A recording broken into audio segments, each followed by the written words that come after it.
ভাল পোৱা বা বেয়া পোৱা যি হ'লেও মানে এইটোৱে মানে সঁচা আজিকালিৰ দিনত বিনা স্বাৰ্থত কোনেও কাৰো খবৰ নলয় ভাই।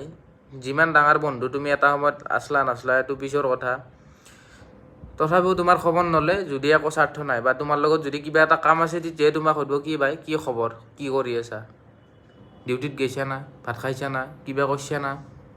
যিমান ডাঙৰ লগ বন্ধুৱে নহওক, যদি কিবা স্বাৰ্থ থাকে তেতিয়াহে তোমাক এইটো কথা সুধিব।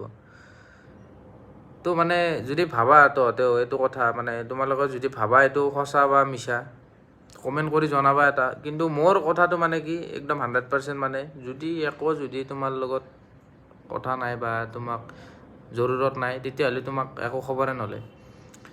কিবা এটা টাইমত যদি তোমাক লগা হৈছে বা কিবা লাগে আৰু তোমাৰ পৰা কিবা এটা আছে আৰু, তেতিয়া তোমাক সুধিব ভাই কি খবৰ, কেনে আছা।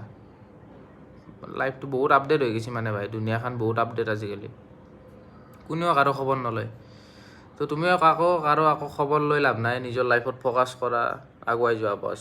তেতিয়া এনেও তোমাৰ খবৰ চবেই ল'ব পিছত। যদি তুমি ছাকচেছ হয় তোমাৰ খবৰ লোৱা মানুহৰ আকাল নহ'ব, লাখ লাখ মানুহ তোমাৰ খবৰ ল'ব পিছত।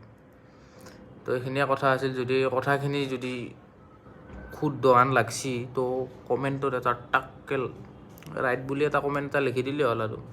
বাই বাই, থেংক ইউ গাইছ।